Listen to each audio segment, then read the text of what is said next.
Estados Unidos sancionó a 5 altos mandos del cártel Jalisco Nueva Generación. La Oficina de Control de Activos Extranjeros del Departamento del Tesoro de Estados Unidos incluyó en su lista negra al líder Nemesio Oseguera Cervantes, alias El Mencho. Sobre él pesa una recompensa de $15 millones por información que conduzca a su captura. Entre los sancionados también figura su yerno, Alberto Castillo Rodríguez, alias El Chorro, señalado por controlar las operaciones del cártel en el puerto de Manzanillo, facilitando así la entrada de precursores químicos desde Asia para la elaboración de fentanilo. Otro de los incluidos en esta acción es Audias Flores Silva, conocido como El Jardinero, quien opera principalmente en Michoacán y zonas aledañas.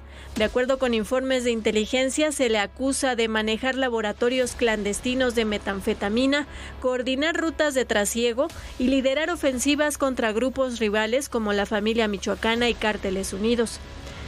El cuarto en la lista es Gonzalo Mendoza Gaitán, alias El Sapo, señalado como el principal reclutador en zonas rurales y responsable de las actividades criminales dentro del rancho Izaguirre, ubicado en Teuchitlán, Jalisco. Finalmente se menciona a Ricardo Ruiz Velasco, alias WR, principal sospechoso del asesinato de la influencer Valeria Márquez, ocurrido durante una transmisión en vivo el pasado 13 de mayo. Reportes recientes lo vinculan junto a Carlos Valencia González, el R3, como líderes del grupo élite brazo armado del cártel, responsable de cruentos enfrentamientos contra el cártel de Santa Rosa de Lima y la familia michoacana, en entidades como Guanajuato, Michoacán y Jalisco.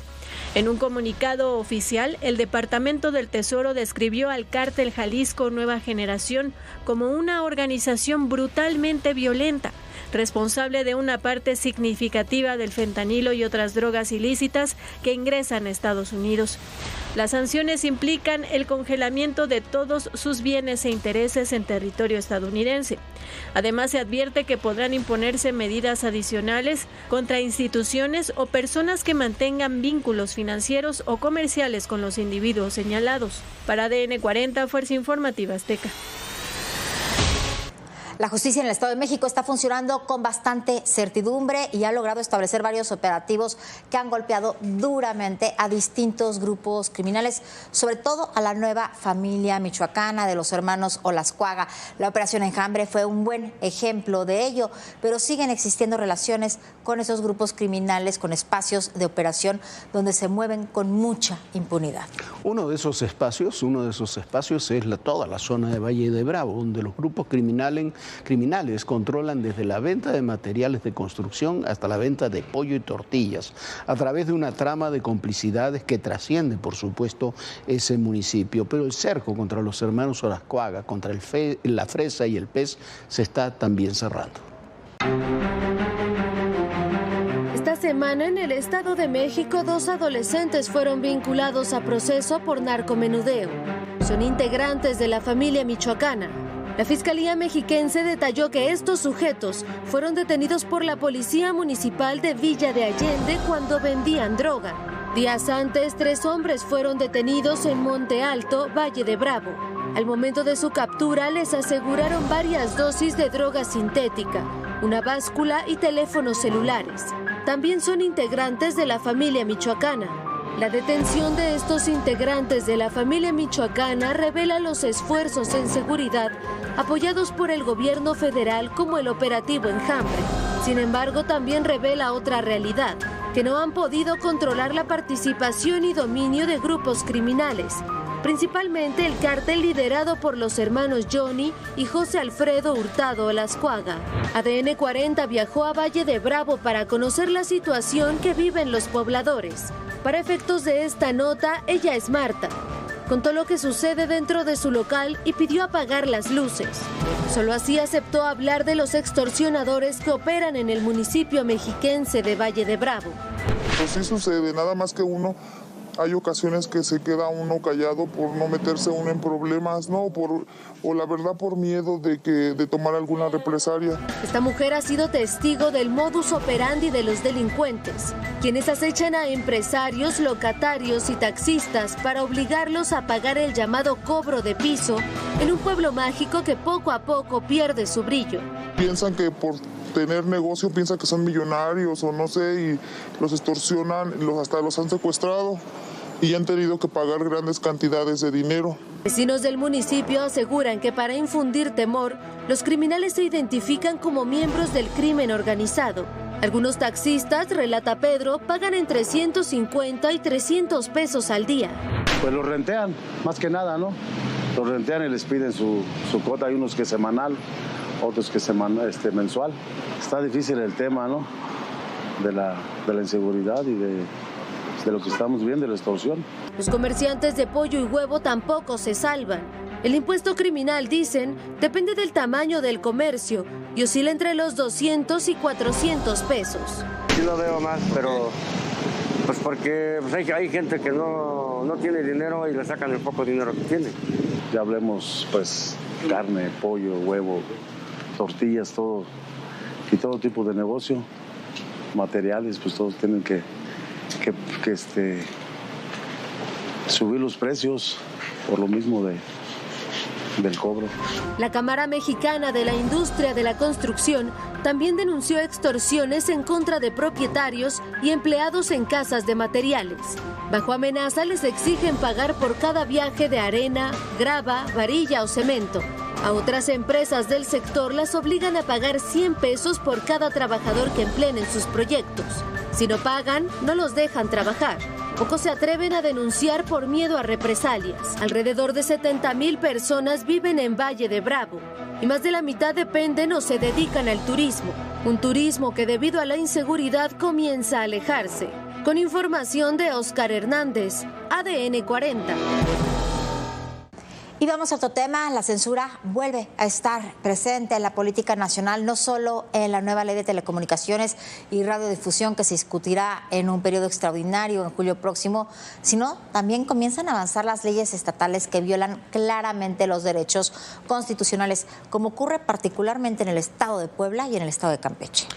Mire usted, en Puebla se aprobó una ley que castiga no solo a quien critique, sino también hasta quien publique memes contra funcionarios estatales.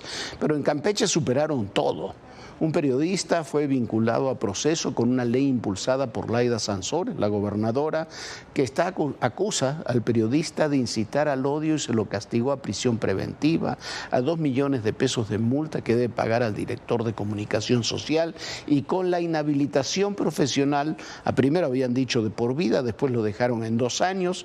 Igual, 2 años, imagínese usted, está inhabilitado para ejercer el periodismo. Ese castigo no existe en ningún código penal, incluyendo el de Campeche, y por supuesto en ninguna democracia del mundo. Más aún cuando el único delito que ha cometido este hombre es haber criticado a la gobernadora Sansores, que todas las semanas en su programa de televisión insulta, degrada, difama a todo tipo de personajes públicos del Estado y del país.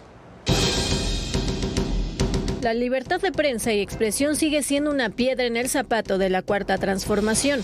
A través de leyes inverosímiles, poco a poco han ido coartando las libertades de quienes se atreven a pronunciar una postura en contra de políticos afines al Ejecutivo. Por un lado, quieren sacar adelante la nueva ley de telecomunicaciones y radiodifusión, un dictamen de casi 300 cuartillas que Morena y aliados aprobaron sin leerlo. En él se establecía que el gobierno tendría la capacidad de bloquear usuarios y plataformas digitales a través de una superagencia llamada de Transformación Digital, con nivel de Secretaría de Estado. Esto prendió los focos de alerta de la oposición por las amplias facultades que se le otorgaba al Estado para decidir sobre los contenidos y sus canales de distribución. Ante la inconformidad de los ciudadanos ante la llamada ley censura, el Senado aplazó la discusión, votación e irremediable aprobación para abrir una consulta con representantes del sector y expertos para enriquecer la iniciativa de ley. En verdad, solo buscan ganar tiempo. Pero no todos tuvieron la paciencia para controlar lo que dicen de su trabajo los ciudadanos y echaron a andar la maquinaria política para castigar la libertad de expresión. En Puebla, el Congreso del Estado aprobó el dictamen para reformar el Código Penal y tipificar el delito de ciberasedio. El ciberasedio no es más que el conjunto de conductas que afecten la integridad emocional y psicológica de una persona, sobre todo de un político de la 4T, mediante ataques reiterados, insultos o campañas de odio en medios digitales. La nueva ley establece penas de hasta 3 años de prisión y multas que superan los 28,285 pesos. La campechana Laida Sansores también está en contra de las libertades. Este fin de semana, la jueza de control Guadalupe Martínez Taboada vinculó a proceso al periodista Jorge Luis González Valdés, exdirector del portal Tribuna, por una publicación que la mandataria morenista consideró que eran ofensas, por lo que lo acusó de incitación al odio y a la violencia. El periodista señaló que ha sido blanco de una persecución.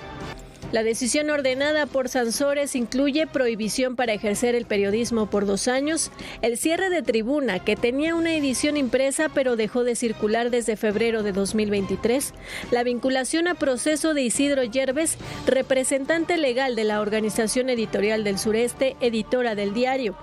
Además, Jorge Luis González deberá pagar 2 millones de pesos al director estatal de Comunicación Social por presunto daño moral. Para garantizar el pago de la indemnización, le embargaron su casa. Aunque no le dictaron prisión preventiva por tener 71 años, tiene que acudir periódicamente al Juzgado de Control Penal de la ciudad de Campeche. Del que somos el primer país exportador. Renunció, ¿por qué? Porque no estaba de acuerdo. La magnitud que ha tenido el narcotráfico mexicano.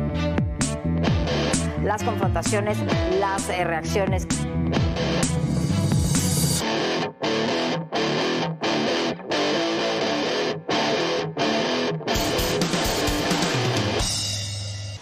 Y la crisis que sufre Irán tendrá repercusiones también en este lado del mundo. Los lazos comerciales y de todo tipo que han establecido Venezuela con Irán son menos conocidos, pero también son muy notorios. Son muy notorios y en ese sentido hay una historia que involucra a México que aquí la hemos contado y se la hemos contado con todo detalle en el pasado, que nunca ha sido explicada durante el sexenio pasado. La de la historia del avión iraní con matrícula venezolana, tripulado por miembros de la Guardia Revolucionaria iraní, que estuvo varios días en México, tenía pedido de incautación ese avión. Aquí lo ignoraron, fue detenido finalmente en Argentina, incautado luego en juicio, se lo llevaron a los Estados Unidos. Estuvo varias veces ese avión en México, estuvo la última vez en el aeropuerto de Querétaro y las autoridades no hicieron absolutamente nada, a pesar de que había un pedido internacional para que ese avión fuera detenido. El conflicto Irán-Israel escala. Por lo pronto, analistas internacionales comienzan a elaborar análisis sobre las consecuencias de una guerra de esta magnitud. ¿Qué pasaría si Irán cae? De este lado del mundo, representaría un duro golpe al gobierno de Nicolás Maduro en Venezuela. La alianza Irán-Venezuela nace en 2005 con Hugo Chávez al frente, arremetiendo siempre contra lo que llamaba el imperio yanqui. Esto fortaleció una afinidad ideológica y estratégica. Desde entonces, tejieron una red oculta de cooperación económica y militar. Entre 2007 y 2010 se identificaron vuelos fantasma Caracas-Teherán a través de la aerolínea venezolana Conviasa. Esos vuelos jamás pasaron por controles aduaneros. Los usaban para mover personal iraní, documentos clasificados y, según informes de inteligencia, armamento. Hay que recordar el episodio México. La administración López Obrador jamás explicó cómo un avión iraní con matrícula venezolana, tripulado por miembros de la Guardia Revolucionaria iraní, estuvo varios días en México. Después fue detenido en Argentina y finalmente lo incautó Estados Unidos. Irán invirtió, o al menos eso aparentó, en infraestructura. No obstante, la mayoría fueron elefantes blancos, otras las abandonaron o nunca existieron. Se han identificado buques petroleros con GPS apagado, refinamiento de crudo venezolano en Irán y venta clandestina de gasolina a cambio de oro o criptomonedas. Irán también capacita personal venezolano en ciberseguridad, represión de protestas y espionaje civil. Incluso instaló centros de inteligencia. También han sido señalados de facilitar la entrada de células de Hezbollah en América Latina. Analistas hablan de un modelo de resistencia antiimperialista que se basa en una red de apoyo mutuo entre dictaduras Venezuela, Irán, Rusia, Siria y Corea del Norte. Por lo pronto, Rusia y China se han pronunciado por el diálogo para frenar la escalada del conflicto. Expertos en el tema aseguran que una guerra afectaría sus intereses energéticos, comerciales y desestabilizaría el tablero geopolítico. Y ayer en Argentina, otra mandataria que tuvo lazos estrechos también con Irán, Cristina Fernández de Kirchner, fue declarada finalmente presa por casos de corrupción.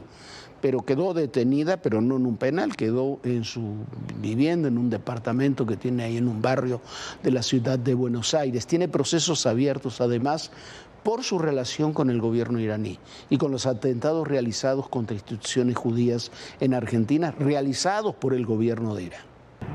Cristina Fernández de Kirchner ya purga su condena de 6 años de prisión, pero no lo hace en una celda, sino cómodamente en su residencia en Buenos Aires con una tobillera electrónica incluida. La justicia argentina decidió que la exmandataria, acusada de uno de los mayores escándalos de corrupción del país, cumpla su sentencia en casa. La notificación enviada por correo este miércoles evitó lo que prometía ser una mega marcha peronista en defensa de Cristina, cuidadosamente orquestada como si se tratara del regreso de una heroína política y no de una condenada por corrupción. Y es que no iba a perder la oportunidad de hacer de su traslado una procesión, una caminata de 5 kilómetros desde su domicilio hasta los tribunales, rodeada por simpatizantes y sindicatos afines, como si en lugar de enfrentar cargos estuviera recibiendo un homenaje nacional. La justicia no logró frenar la mancha, solo cambió de ruta y terminó en la Casa Rosada, donde cientos de militantes corearon consignas contra el actual presidente Javier Milei y también en defensa de su lideresa. La sentencia también inhabilita a Cristina de por vida para ejercer cargos públicos, pero eso no impidió que ya estuviera lista para lanzarse como candidata a diputada local en Buenos Aires para las elecciones legislativas de octubre próximo, plan que sus seguidores aún intentan revivir, apelando a todo tipo de recursos legales para verla en la boleta, incluido un posible reclamo ante la Corte Interamericana de Derechos Humanos. El caso por el que fue condenada expone un esquema de desvío de fondos públicos hacia el empresario Lázaro Báez, ex cajero bancario, devenido en magnate de la construcción gracias a su estrecha relación con los Kirchner. Le adjudicaron 51 obras públicas en Santa Cruz, con un daño estimado al Estado superior a los $1.000 millones. Y eso no es todo. Enfrenta otras 9 acusaciones judiciales. Una de las más escandalosas es el memorándum con Irán, un acuerdo que buscaba cerrar la investigación del atentado contra la Asociación Mutual Israelista Argentina, AMIA, ocurrido en 1994, donde murieron 85 personas. En 2013, Fernández de Kirchner firmó el pacto, que según el entonces fiscal Alberto Nisman, fue una maniobra para encubrir a los responsables iraníes. Nisman apareció muerto tras la denuncia.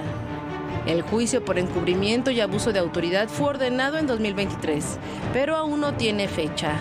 Pese a todo este historial, a sus 72 años, Cristina Fernández de Kirchner no solo esquiva la cárcel, sino que todavía inspira multitudes. Y el kirchnerismo vive aunque esté acusado, procesado y condenado.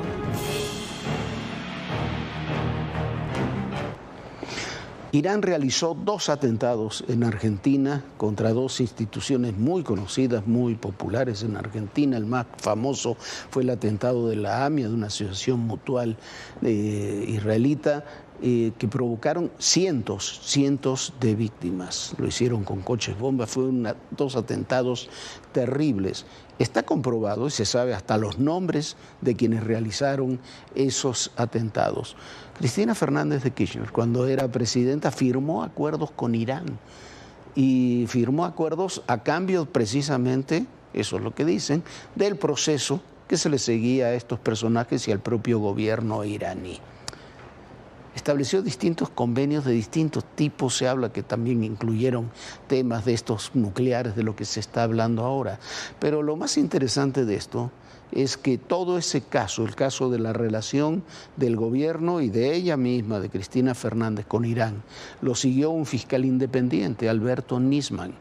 Alberto Nisman dijo que iba a pedir la cárcel para Cristina Fernández. Cristina Fernández era presidenta en ese momento, iba a pedir la cárcel para ella y se iba a presentar un día lunes en el Congreso para presentar los resultados de toda su investigación.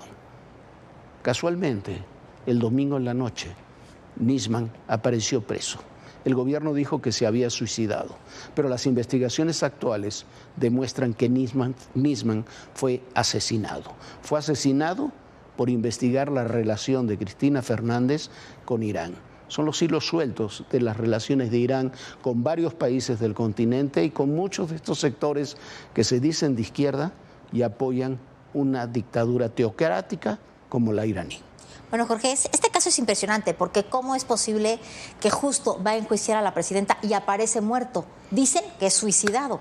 Imagínese usted nada más cuando evidentemente lo asesinaron para que no se siguiera la investigación de este caso tan importante que ahora, bueno, vemos nuevamente a Cristina Fernández de Kirchner detenida en su hogar. Habría que revivir este caso de la relación con la exmandataria argentina con Irán. Y vamos a otro tema, ya está de regreso en México la presidenta Claudia Sheinbaum luego de su participación en el G7, todavía marcado por la retirada de Donald Trump el pasado lunes.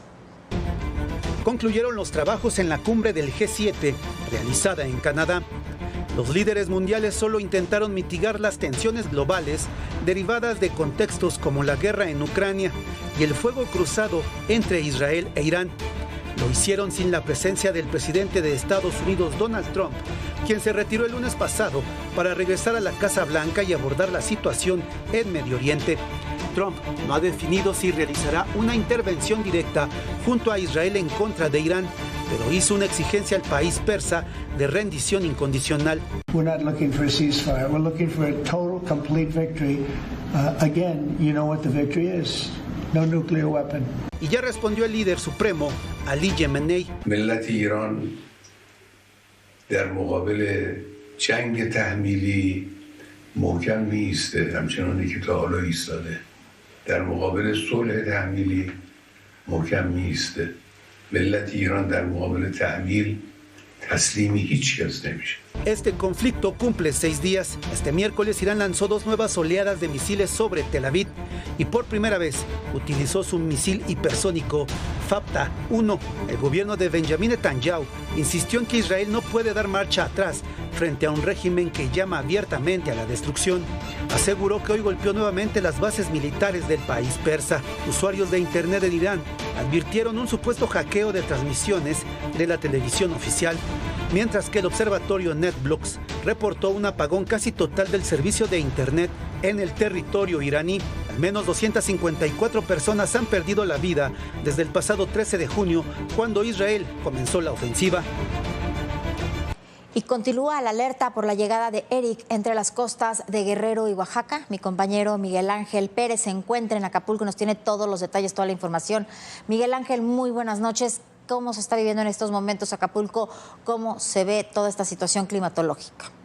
¿Qué tal, Viviana? Muy buena noche. Mario Guerrero en las imágenes y un servidor. Nos encontramos aquí en Acapulco. Prácticamente a partir de las 7:30, 8 de la noche no ha dejado de llover. En este momento está lloviznando. Es una lluvia intermitente. Recordemos que el huracán Eric ya es categoría 3. Se estima que toque tierra la madrugada de este miércoles, amaneciendo para día jueves. ¿A qué se refiere un huracán categoría 3? Vientos estimados de 190 a 220 kilómetros, oleaje que puede alcanzar hasta los 10 metros de altura. Aquí en el estado de Guerrero hay 8 centros de protección civil.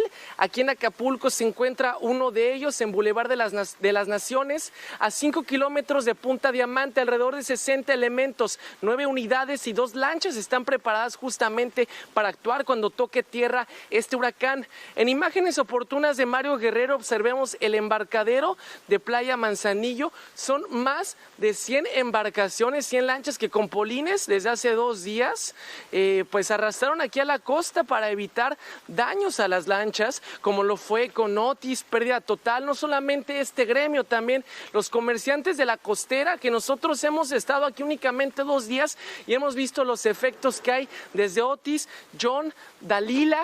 Desde las 8 de la noche ya no hay movilidad aquí en Acapulco, se suspendió prácticamente. A las 7 se tuvo la indicación que comercios ya no dieran servicios. Como dato, más de 8,000 elementos del ejército están presentes en los estados de Oaxaca, Guerrero, Chiapas, que nosotros hemos visto que se ha incrementado la precaución, haciendo base en tiendas de convivencia para evitar los saqueos, como lo hemos mencionado. Nosotros continuamos de este lado dando reporte oportuno. Regreso contigo al estudio. Muy buena noche. Buenas noches, Miguel Ángel, muchísimas gracias por tu reporte. Nosotros ya nos vamos, muchísimas gracias por habernos acompañado aquí en Todo Personal. Tenga una muy bonita noche. Buenas noches, Jorge, descansa. Muy buenas noches, Viviana, muy buenas noches a todos ustedes y recuerden, el poder y en la política todo, pero absolutamente todo es personal. Gracias.